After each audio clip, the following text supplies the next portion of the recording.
FUTV, Forever United TV, we are live. We're talking Casemiro. If he wants to stay, it doesn't really matter. Is he being forced out? There's a conundrum and an issue with Rafael Varane as well. He has to make a decision soon. There's a lot more coming out about Dan Ashworth as well, and where United are going to be at with that and when he's coming into the football club. A lot has happened and a lot has been spoken about. England are playing tonight. Wales, crunch game tonight.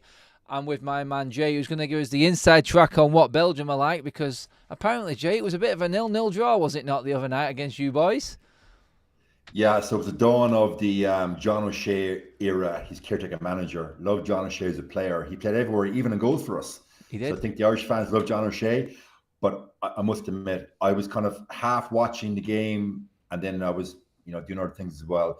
Board draw against Belgium. They played their B team. We had our best team, which is not too great to be fair. Board draw.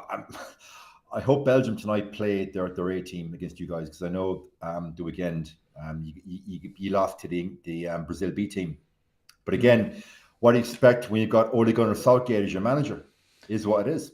Ole Gunnar Southgate, yes, that would seem to be. In fairness, I was worried about the Southgate rumours, Jay. We're going to get your opinion on a lot of stuff that's gone down with United. You've not had your chance to have your say on a lot. We've been talking McTominay this week. We've been talking Southgate a lot. I thought it was going to be hyped up even more with it being England everywhere, but he kind of diffused the situation, Gareth Southgate, in his opening press conferences, and when he has spoke to the media, he says, look, United have got a manager. It'd be wrong for me to talk about it, but my full concentration is on England. And then our man Harry Maguire came out, Jay, and said that he thinks Southgate should stay as England manager. We love Harry Maguire now, even more so. But I want to kickstart off with the main headlines, obviously, which is the news. And we knew that Casemiro was going to be an issue. I wanted to get your opinion on this, Jay. Him himself is not an issue, and I think he wants to stay at Manchester United. But I feel like he will be forced out because of his wages and Ine-os wanting to make a start. We've talked a lot about other midfielders, Jay, but you've not really had a chance to give your opinion on some of the mainstay, or what you would expect us to say are our tried and trusted sort of midfielders. Casemiro, for you, first of all, do you want him to stay in that team, or do you feel like Ine-os are making the right noises here and setting off with... Well, they're setting that bar, aren't they, wage structure-wise? Do you think it is the right move, or do you think that Casemiro is a different type of player that we should be trying to keep at the football club? Look, that's a great question. Like, you keep Casemiro for his experience, of course. For what he's won in the game is second to none. Because, like, if you look at Varane and Casemiro in a squad, they have won everything.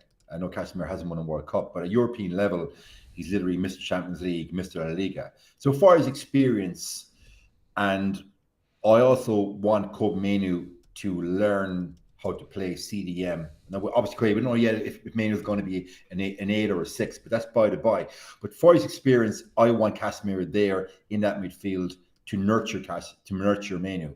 However, that being said, Casemiro is on $350 per week. His contract that he got was astronomical. It was an insane contract that he was given.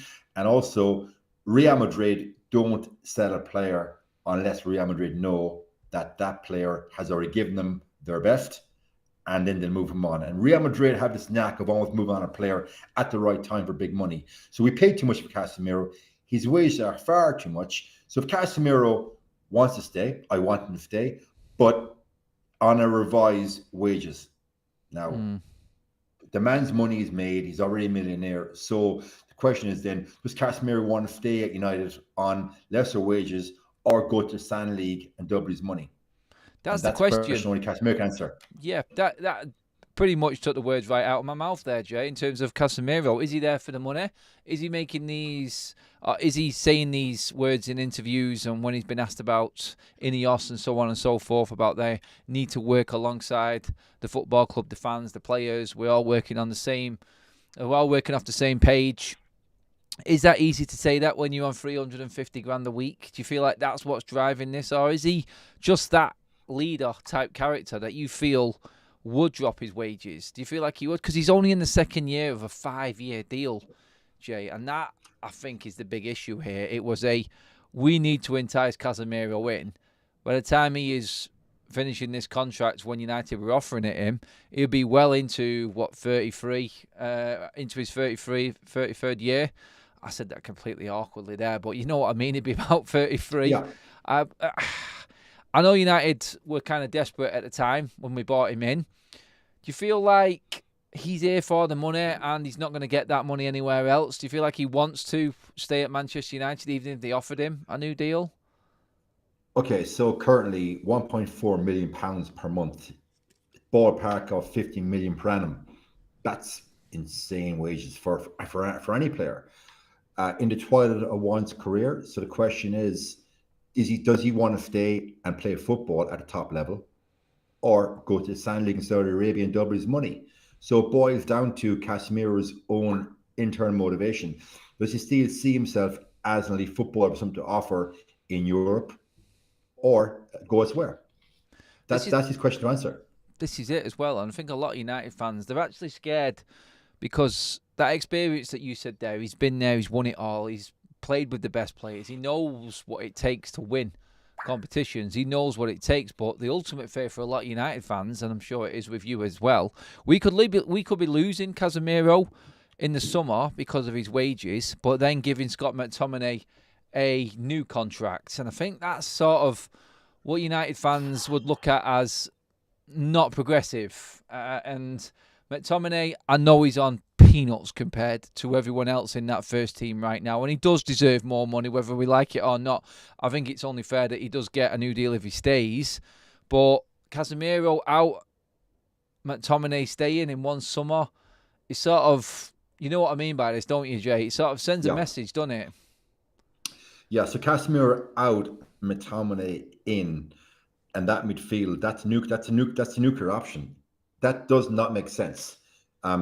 Nobody here is going to argue that Scott McTominay does not deserve a new contract. He absolutely deserves. If he's staying, he deserves a new contract on better money.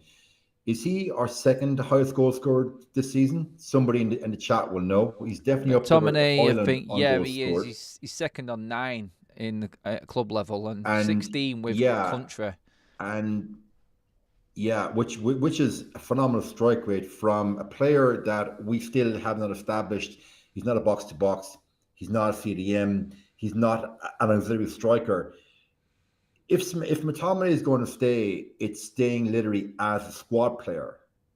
But how much is McTominay worth in the current market? Somewhere in the region of 30, 40 million. Yeah. So if there's ever time to sell Scott McTominay, it's now. You cash in 30, 40 million, and then you can then upgrade a Scott McTominay perhaps to a player of the level of Ruben Neves. Get him from Wolves for 50, 60. So Scott McTominay can be used, the financing from that. And again, financial fair play, homegrown player. I think him going would be a positive also on that. So if you're going to sell Scott, the time is now or never. Well, that's it. We talked about that last night. Is it time to cash in on Scott McTominay? That was the topic of the video last night. And I was making the point, like you said then, he is staying for squad playing purposes. He's not going to be in that first team, and he knows that. And some people will say that's commendable. It's like every squad needs a McTominay type of player.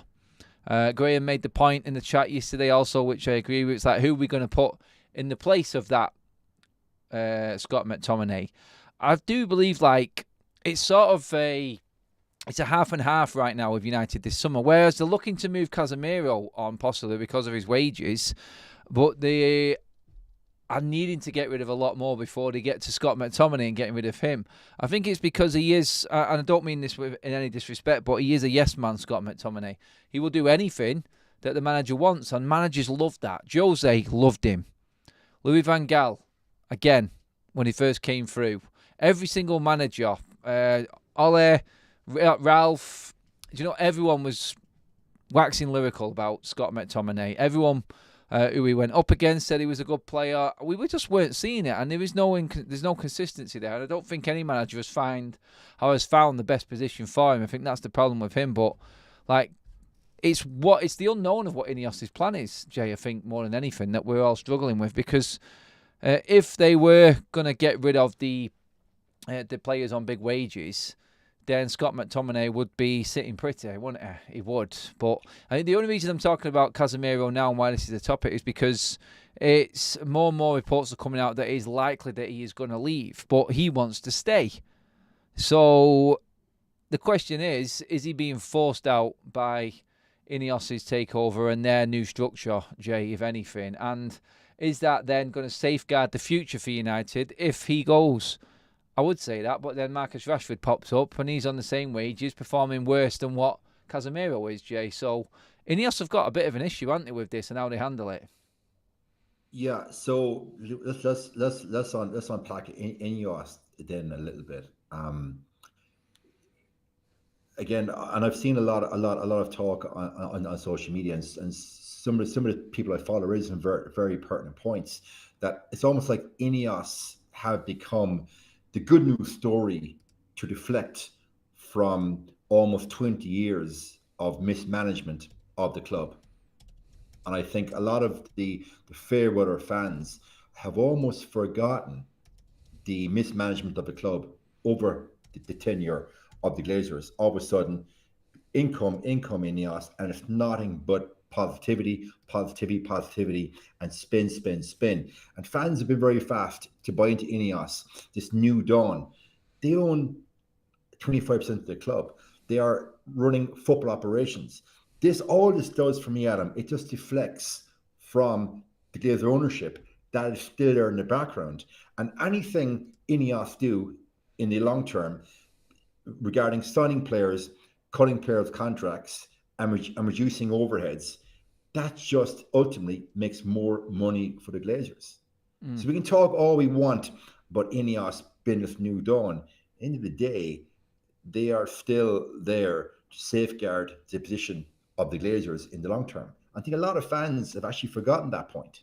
So this offseason, Adam, for me, is the most important offseason the club has had since Alex Ferguson left. Now, we know Moyes made a pig's ear of his offseason. That was his lack of experience and the fact that Moyes won nothing as a manager. We know what he did. Brought in his own backroom staff and started showing Rio Ferdinand videos of Phil Jagielka. So from a footballing perspective, finally, what the fans have asked for, again, the positive spin, is football people making football decisions, which we haven't had since David Gale and Ferguson left, I would argue. So if they're going to clear the decks of players on big wages, for me, Adam, there's far bigger issues at the club player-wise than Casemiro and Scott McTominay. Yeah. And you referenced Rashford.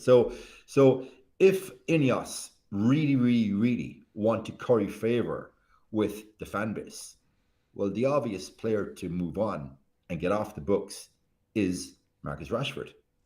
If they want to really curry favor, that's just my take on it. Yeah, I mean, that would be the biggest statement. It really would.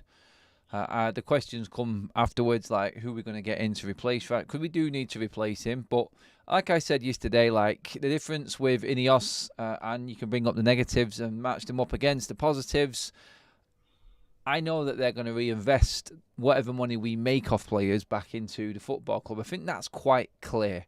You wouldn't bring in the best in class in a footballing structure like we are doing if you weren't going to reinvest any money made from transfers and put it back into the squad. I think that's what they are definitely going to do.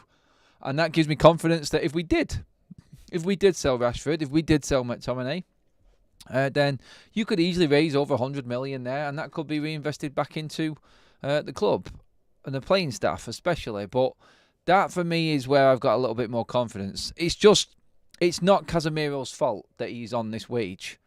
It isn't. And we need to remember, look, we are spending a lot of money on Casemiro, but if Manchester United qualify for the Champions League and win the FA Cup, Jay, does that then say to you, or is that a message to Ine-os? It's like, we have invested all this money and he's getting paid this, but since he's been here, it will be the first manager to consecutively win a trophy and qualify for the Champions League. Is that not proof that Casemiro has helped Manchester United get there and made this team better? Is that worth that investment? And is it worth just keeping him around and just saying, look, from this point in, we are drawing the line on wages. You don't necessarily have to cut the players out. It's not their fault that they're there. They could use that to their advantage, could they not? Yeah, look, I don't think anybody is going to argue that it's Casemiro's fault that he's on in excess of £50 million per year. That was done under the Woodward era, where there was so many ludicrous contracts handed out. Actually, Murto. Yeah, sorry, Murta. Like, go back to our old mucker, Anthony Martial, on a £250,000 a month, £12 million per year on a 5-year deal. So that's the I suppose the historical noose that's been around the club's neck from the financial mismanagement and non-football people making football decisions, which have cost the club dearly over the last 10 years. So if a line is drawn in the sand this summer, and hypothetically speaking, and it's a huge hypothetical, that we manage to win the FA Cup and get Champions League football, and all of a sudden, right, Casemiro has been there, 2 cups back to back. Your manager, first manager since Ferguson to win 2 cups back to back. Well, then Ten Hag solidifies his tenure. He has to be offered a new contract, and then Casemiro, no fan can really argue that Casemiro is worth his salt, even on that money that we just suggested. That's it. Breaking news has just come out that Kobbie Mainoo will make his full international debut, his first start for England tonight. The team has been announced. He is the only Manchester United representation in the team. It is a makeshift sort of team, which include the likes of Konzoff, Chilwell, Rice, Stones, Dunk, Foden, Bellingham, Toney, Bowen and Mainoo. That is an interesting lineup there. That really is. See how that one pans out. But massive congratulations to Kobbie for making his first senior international start for England. Amazing journey, and how quickly that's gone.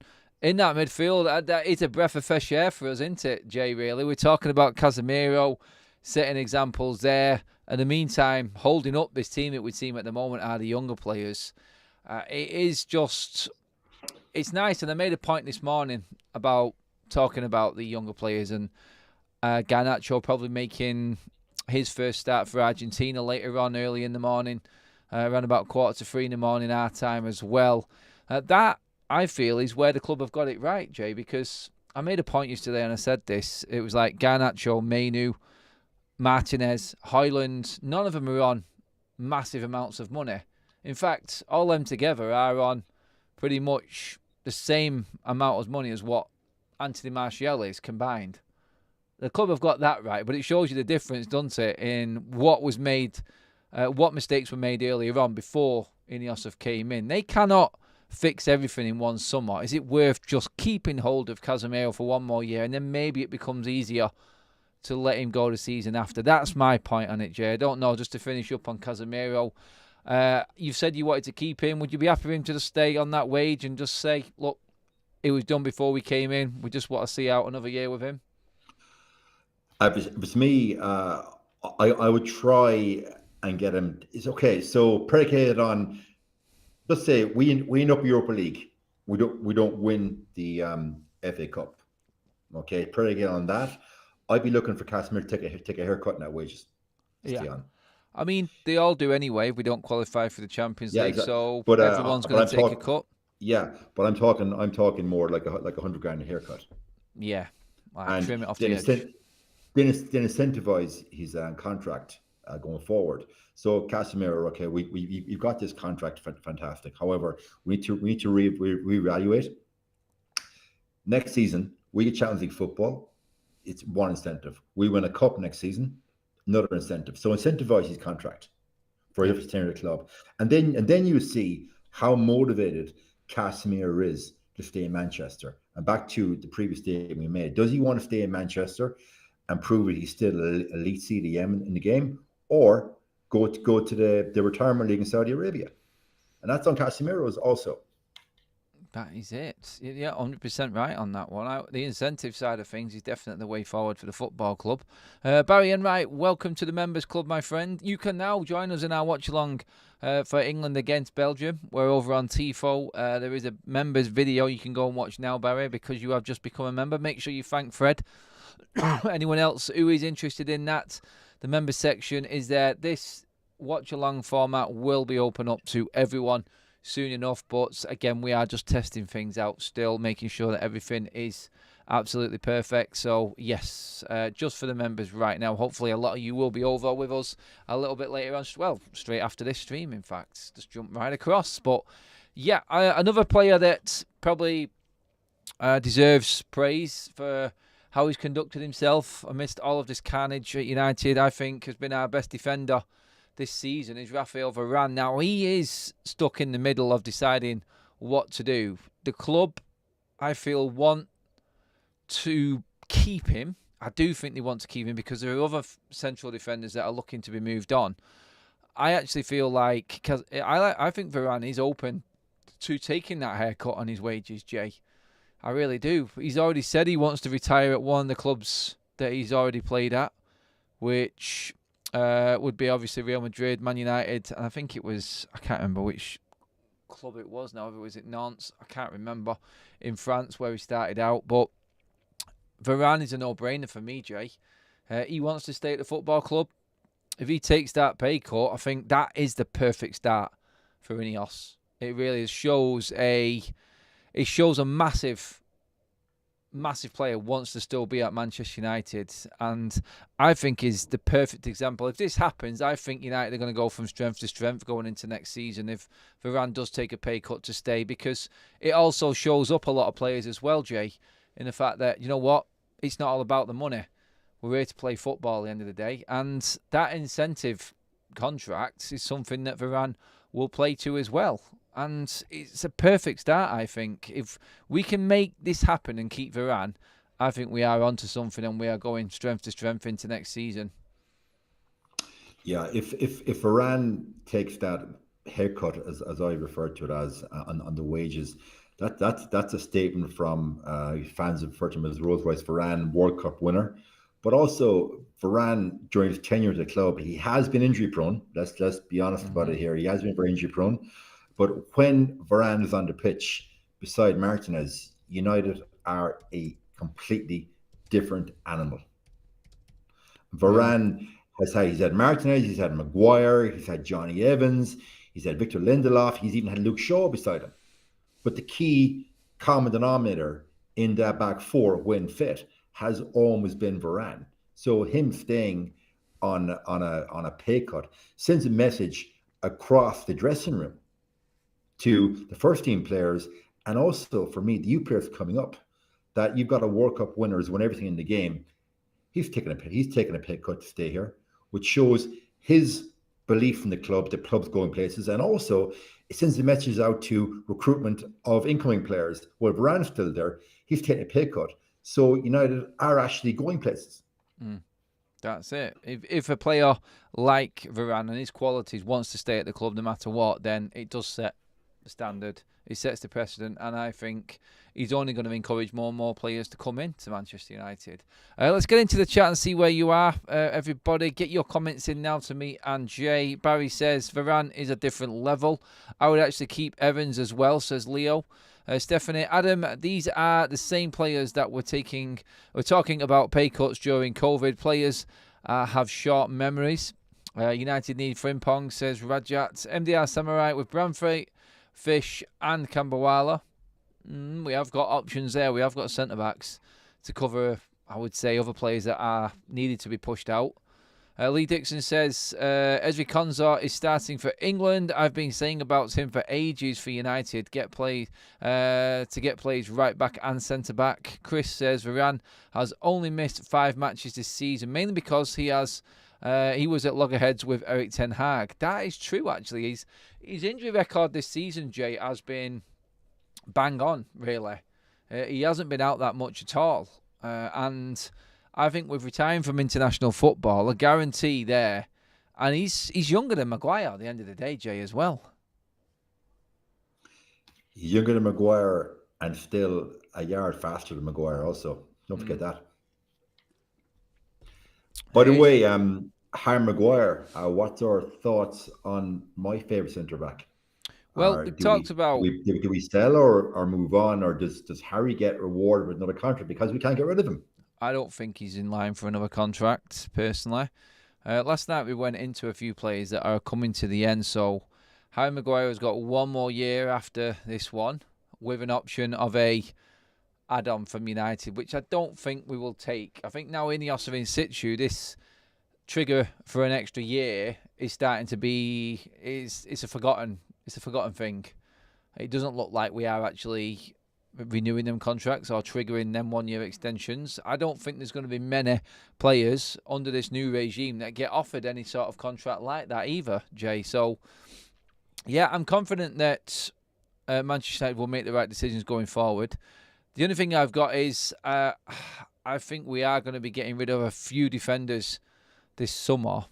Again, it just comes down to which ones. Like, if the right offers come in, and I said this last night, only if the right offers came in, because United have to do what, like you said then earlier on, Jay, is like Madrid. Learn when to sell players. Learn when the time is right to sell a player. That is imperative and what United need to learn the most. So if the right offers came in for McTominay and Maguire, I would accept them. I would. I think it's time to move forward.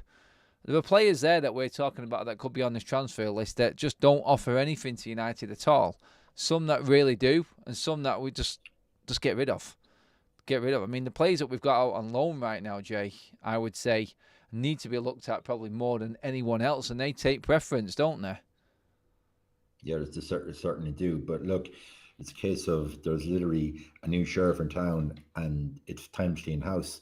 Like, I firmly believe that had Sir Jim and his best in class team been in situ last summer, I don't think we would be discussing Harry Maguire and Scott McTominay now, because they play for West Ham. I don't think it'd be an issue. And the bulk of players that were sent out on loan, like, the list goes on and on and on. I think they would just have initiated cut price deals and move them on. Yeah, no.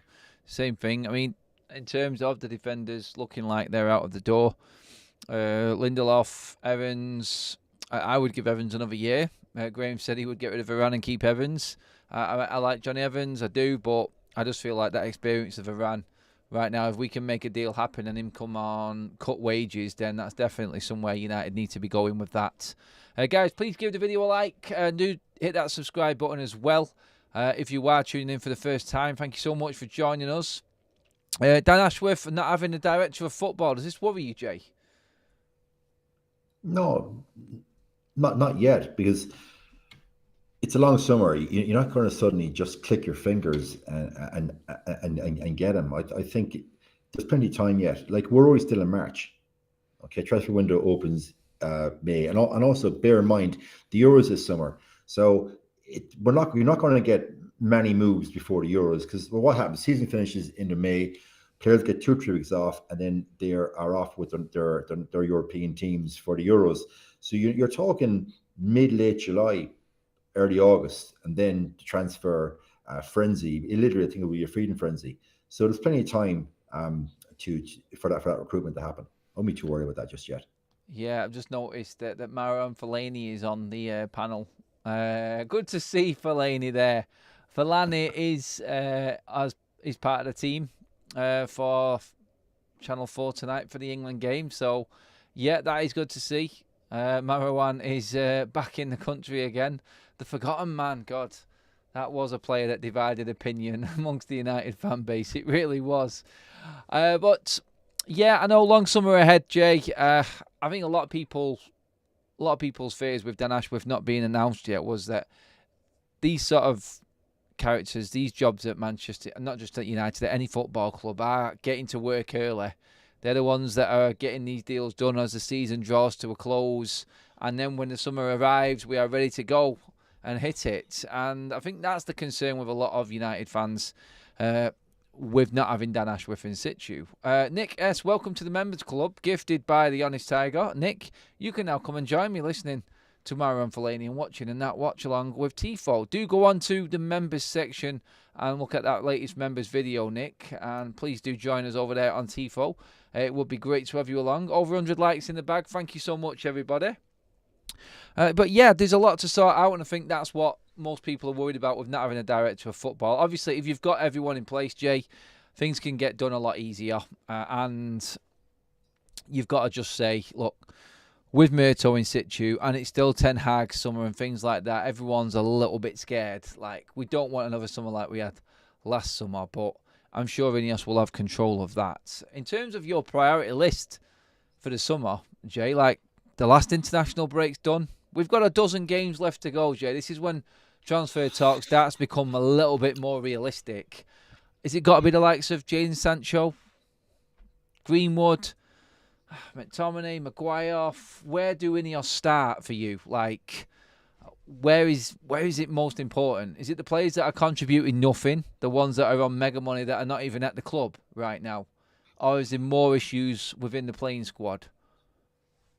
No, I'm going to go back to what I said a few minutes back, that I think Ine-os need for a bomb into that dressing room and for a bomb into the fan base. And for me, you send a message, you get rid of Rashford, point blank.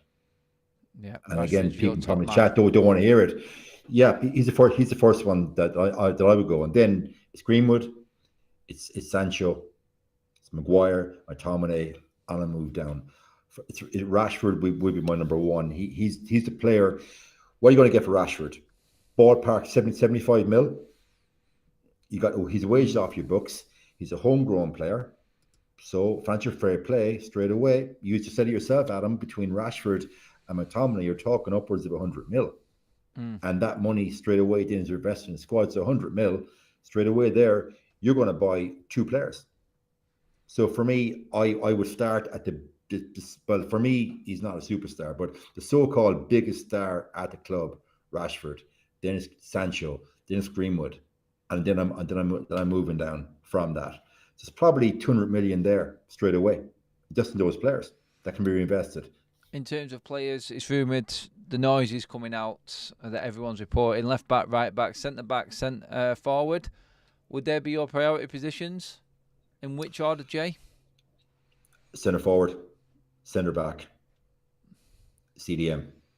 3. I'm a football purist. Spine. I'm going with the spine. Thank you, Adam. You took your words out of my mouth. I'm going with the spine of the team. Work on the spine, and the rest then is peripheral after that. Yeah, I mean, there's been a lot of people talking about Diogo Dalot this season as well, Jay, as like a player that has improved and is... I think he still divides opinion, but I think he's one of the most improved players. And like when Cristiano Ronaldo starts talking about him, I think versatile across both sides. Do you reckon the fact that Dalot is signed up to a decent contract, do you think this is why we're looking at a right back? Because we know that Dalot can cover on the left as well. I think we're obviously looking at Frimpong. He's been on our scouting network for about a year now that I remember reading back from reports that United are looking at him. But do you feel like right back is an upgraded position for United? Wan-Bissaka, he's not getting a new deal. Is it obvious that we are going to be looking at that right back position as well? And what sort of right back would you be going for, Jay? Okay, so Dalot definitely divides opinion. He's divided opinion for the last couple of years. But this season, one has to give him credit. He has improved immeasurably. Defensively, I think that defensively he was always caught wanting crosses. He rarely got tight on his winger, and also he lacked physicality for me. This season he's come on, as I said, leaps and bounds.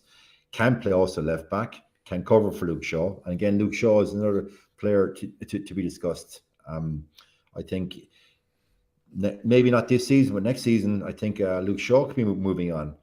Wan-Bissaka, 50 million a couple of years back from Crystal Palace. I think that's already been suggested that he's gone.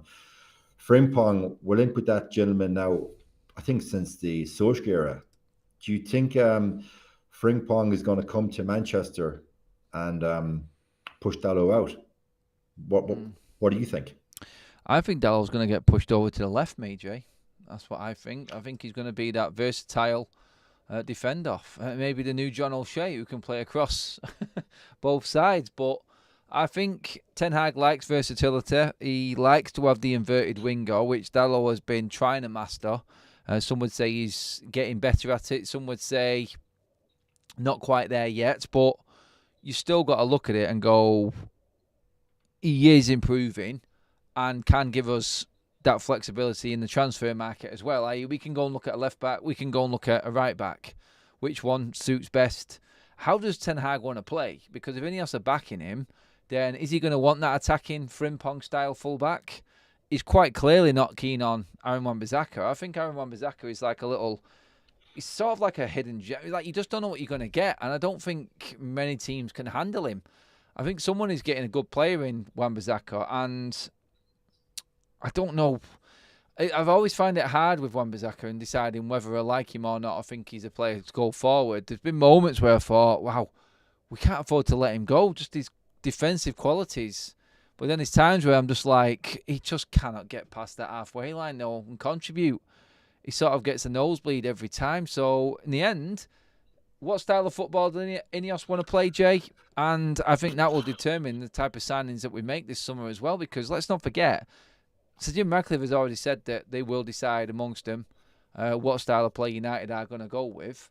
That's still not been decided yet by all accounts. So I think it will come down to how he wants to play. If Ten Hag is willing to fall in line with that, and then the players come in past that. Just touch briefly on Wan-Bissaka. What I almost found whimsical was the fact that he started his career as a winger. Yeah, I know. Yeah, and ended up as a fullback. And logic would dictate, surely, if you started your career as a winger, your ability to beat your opposing fullback and cross, that was your bread and butter. So when you reverted to a fullback, surely you're going to have some attacking mindset. But in Wan-Bissaka's defense, he spent 3 years under Solskjaer, or he was instructed not to go past the halfway line. And also, if you look back at the old videos, I think we covered this on many shows.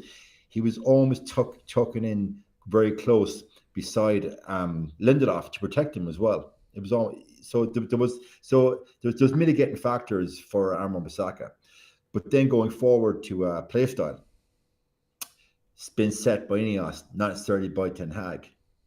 So Ten Hag has had literally a carte blanche in his Ajax managerial tenure regarding recruitment of players and playing style, because obviously he's playing the Ajax way. At United so far, we've been asking, what is the style of play? I don't want to speak for you, Adam, but I have not seen a discernible style of play. I think with Ten Hag, it has been a case of, okay, these are the round pegs that I have. I got to put them in square holes. And it's a case of, on the pitch, damage limitation. Yeah. So for Wan-Bissaka to play, okay, he can play counter-attacking football to a point, but his crossing ability is, how to put it, limited. I don't want to be, I actually like Wan-Bissaka as a player. I actually do like him, so I don't want to speak ill of the man. I really genuinely don't. So Wan-Bissaka is gone. I think we can all agree with that. But it's somebody in the Premiership, mid-level Premiership team, they're probably going to get a bargain there, an absolute bargain of a player. You stick him mid-level Premiership side, I think he'd excel. 1 year left on his contract. It will be cheap money. Like I said, 30 mil. If you get 30 mil Wan-Bissaka, already rumoured to be in the deal for Elise from Palace. We'll see what happens when the summer comes around. But guys, I have to finish the video there because I have to get across to Tifo and get onto the watch along for England. Jay, really appreciate you coming on. Will you be able to come back on and give your verdict on the game against Brentford later on this week, mate? I thought you were going to ask me to come back on and give my view on England v Belgium. I don't think we need to worry too much about that one. This is one of them friendlies we just want to get out of the way. But I'm on Cobby Mainu watch tonight. That's what I'm looking forward to watching in this England one. So, guys, if you are one of the members, then do jump across to Tifo. The members video is out there now with the link and all of the signing up details for you to come over and watch with us. Go onto the members video section and look at that video there. In the description is all the info you need. So let's get to it, guys. For this video, thank you everybody for joining us and watching. It has been a very productive one, I think, with Jay tonight. We've got through quite a lot and give Jay his opportunity to get his opinions across as well, which is good. We will be back tomorrow As always, guys, but do come over and join us on Tifo now if you are part of the members section as well. We're going there straight away now. Thanks for tuning in, everybody. Have a great night. Thank you to all the new members that did join tonight as well. And I'll see you in a few minutes.